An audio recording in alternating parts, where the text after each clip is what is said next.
Coucou les amis, quoi de neuf? Laisse-moi me présenter. Je suis un voyageur compulsif et si les concepteurs du dictionnaire avaient eu besoin d'une photo pour illustrer le mot voyage, ils auraient parfaitement pu mettre ma photo pour l'illustrer. Ah, je rigole, mais je me déplace vraiment beaucoup, même si j'aimerais le faire encore plus. Mon problème, c'est les avions. Eh bien, pas les avions eux-mêmes. Ok, je pense que je suis prêt à l'admettre, mais je suis terrifié par les turbulences. Enfin, j'étais. Ça, c'était avant. Le truc, c'est que les turbulences m'ont vraiment empêché de réaliser mon rêve, visiter tous les continents du monde. Chaque fois que je me rendais dans un nouveau pays, les choses se passaient plutôt bien au début. J'arrivais à l'aéroport, je passais le contrôle de sécurité et le contrôle de passeport, et j'achetais des choses inutiles dans le magasin Duty Free, juste pour me distraire de ce qui était sur le point de se passer. Pour commencer, dans l'avion, je serrais les accoudoirs super fort pour exprimer mon enthousiasme pour le décollage. Et c'est à peu près tout, car si paradoxal que cela puisse paraître, en réalité, je n'ai pas peur de voler. Mais alors, ça commençait. L'avion se mettait à faire ses petits mouvements saccadés d'un côté à l'autre. Puis il tombait dans une sorte de trou noir sans fond. Du moins, c'est ce que je ressentais. À chaque fois, je faisais d'énormes efforts pour ne pas crier « On va tous mourir !» Et je me promettais de trouver un passe-temps calme et relaxant. Tricoter ou dessiner peut-être. Mais un jour, j'ai réalisé qu'il fallait mettre fin à ce monde de peur et de misère et j'ai assisté à une conférence donnée par un pilote expérimenté avec 20 000 heures de vol à son compteur. Eh bien, l'homme s'est avéré être un vrai professionnel et un excellent conférencier aussi, parce qu'il a rendu les choses parfaitement claires. Tu ne le croiras peut-être pas, mais les mathématiciens et les physiciens n'ont pas encore réussi à résoudre le mystère des turbulences. Le problème, c'est que si les turbulences semblent simples de l'extérieur, rien ne se passe puis bam, ton avion semble être passé dans un mixeur, nous en savons très peu sur la physique sous-jacente de ce phénomène. Pour dire les choses simplement, les turbulences, c'est le chaos. Il se produit lorsque des bouffées d'électricité entrent dans l'air dans lequel vole ton avion. Et cette électricité est exactement ce qui provoque des changements dans la pression et la vitesse du flux d'air. Mais le pire pour ceux qui ne se sentent pas seulement mal à l'aise pendant les turbulences, c'est qu'elles sont imprévisibles. Attends, comment ça se fait? Les experts, équipés des technologies modernes, ne peuvent-ils pas calculer où la turbulence va se produire?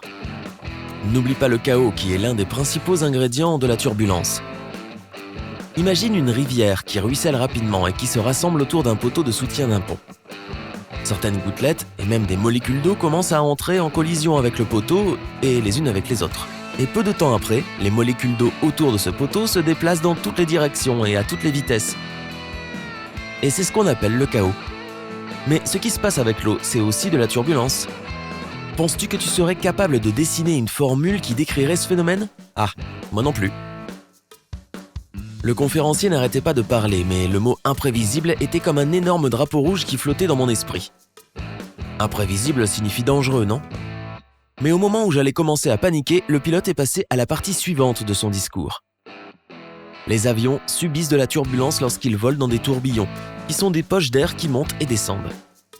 Il y a différentes situations qui rendent la turbulence plus probable, comme par exemple lorsqu'un avion décolle ou atterrit par temps de vent, ou lorsqu'il vole à travers des couches de nuages ou par-dessus des montagnes. De plus, les turbulences peuvent même être causées par les ailes de l'avion sur lequel tu voles. Mais la plus forte et la plus désagréable et imprévisible est la TAC, turbulence en atmosphérique claire, qui se produit à haute altitude. Personne n'a encore trouvé comment éviter les turbulences, mais les personnes savent comment en minimiser les effets.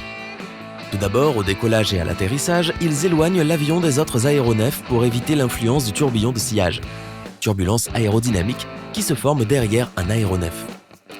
En outre, le radar météorologique informe les pilotes des orages électriques et des turbulences qui se produisent à proximité, ce qui aide l'avion à contourner ces zones. Dans de tels cas, les pilotes ne peuvent pas utiliser le pilote automatique, alors ils gèrent la situation de façon manuelle. Les trajectoires des avions sont également conçues de telle sorte que le risque de turbulence soit minime. Ok, c'est très bien, mais que se passerait-il si de fortes turbulences frappaient tout d'un coup? Cela peut-il endommager un avion assez sérieusement pour le faire chuter? Il s'avère qu'aujourd'hui, c'est un scénario très peu probable. Les avions sont conçus pour supporter une énorme quantité de tension et de stress. En plus, les avions ont une marge de sécurité énorme. C'est pourquoi même les pires turbulences ne dépasseront jamais les limites de l'avion. Environ 90% des pilotes ne connaîtront jamais de turbulences suffisamment fortes pour plier une aile. De plus, les ailes sont conçues pour supporter 1,5 fois plus de charge que celles habituellement ressenties, même pendant les vols les plus difficiles. Si tu préfères les sièges côté hublot, tu as probablement déjà vu des ailes vaciller en traversant des turbulences. Ça a l'air effrayant, mais tu peux te détendre. Ce que tu vois n'est rien en comparaison de ce qu'un avion subit lorsqu'il est testé. La plupart des avions de passagers de nos jours peuvent fléchir l'extrémité de leurs ailes jusqu'à près de 90 degrés. Les ailes d'avion doivent être flexibles parce qu'une aile très rigide se romprait tout simplement dans des conditions extrêmes. La même approche est utilisée lors de la construction de gratte-ciel. Ils se balancent un peu et cela les rend plus robustes. Mais revenons à l'avion. Ce n'est pas parce que ton avion ne s'écrasera pas, même pendant les périodes de turbulence les plus sévères, que tu ne risques pas de renverser ta boisson sur toi et ton voisin. Malheureusement, ce n'est pas la seule chose désagréable qui arrive aux passagers pendant les turbulences. Quand tu entends une hôtesse de l'air te dire que tu dois retourner à ton siège et attacher ta ceinture de sécurité, fais-le.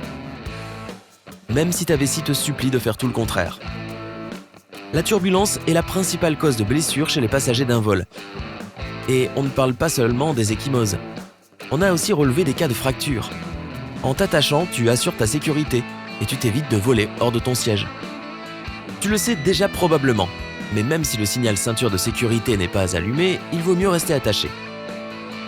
Comme déjà mentionné, les turbulences les plus violentes qui se produisent à haute altitude peuvent commencer brusquement, et les pilotes n'auront peut-être pas le temps d'avertir les passagers du danger potentiel. Autre conseil, évite d'aller faire un tour aux toilettes juste avant que l'avion ne commence l'atterrissage, et ne te détache pas juste après son décollage. Mais sinon, il n'y a pas lieu de s'inquiéter des turbulences. Ni de rien, l'avion va être OK, et tu vas t'en sortir aussi, point final. Ouf. Que penses-tu des turbulences et quel a été le pire cas que tu aies vécu? Dis-nous tout dans les commentaires ci-dessous. Si tu as appris quelque chose de nouveau aujourd'hui, clique sur j'aime, partage-la avec tes amis et abonne-toi à Sympa.